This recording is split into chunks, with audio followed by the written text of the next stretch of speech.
We're excited to share this time with you to feature our visual effects films from this past year that have distinguished themselves with unique and memorable imagery.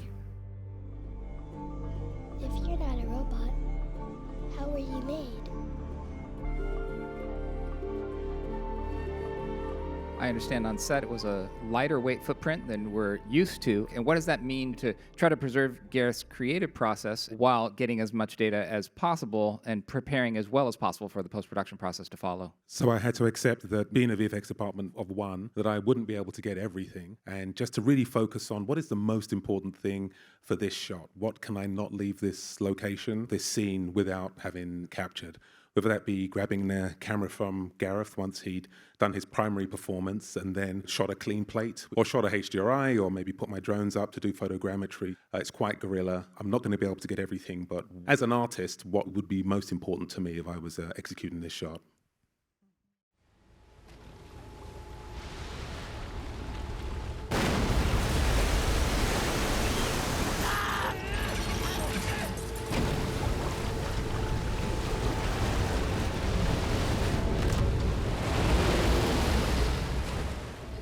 The character is very successful in terms of his emotional performance. Can you describe both how the visual effects and the visual illusions contributed to that, and how maybe the constraints that you were facing played into making that successful? そうですね。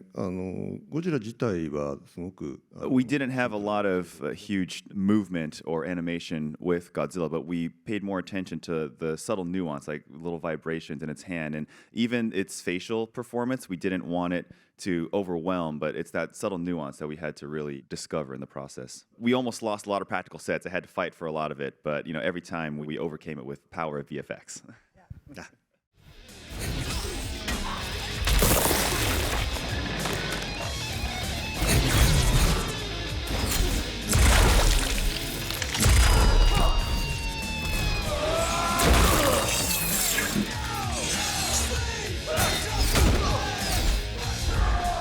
Another really complicated moment in the film is that 2-minute continuous shot. Do you want to talk a little bit about the complexity and the opportunities in that moment? Because of all the speed ramps, they went ahead and shot it at 120. So it was actually 10 minutes that got delivered over. We had to do all the roto, all the camera match moves at the native frame rate so that we could be adept in switching around the respeeds whenever. The big challenges were just the fact that you had an exact start and end point because of the song. So anytime you change any motion anywhere in the scene, it's an accounting sheet. You have to recover that time from somewhere else in the scene.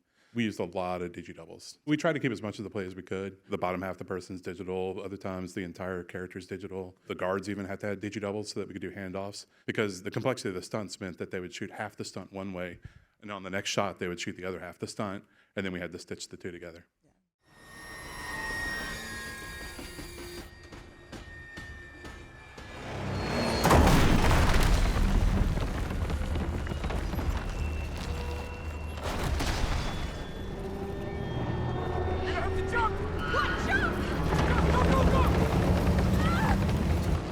Both of the big sequences you showed in your reel had challenging combinations of practical and CGI elements. I was wondering if there were any particularly challenging problems or innovative solutions you came to make it look like it was all lit by the same light and shot by the same camera.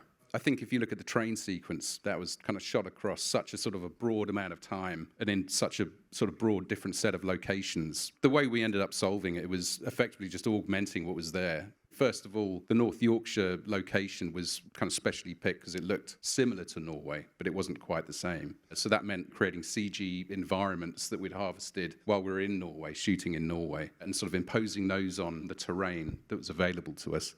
So we're sort of trying to lean into the photography as much as possible, but then try and bring everything together was, I guess, the biggest challenge, to make it feel seamless. Uncover the cannon!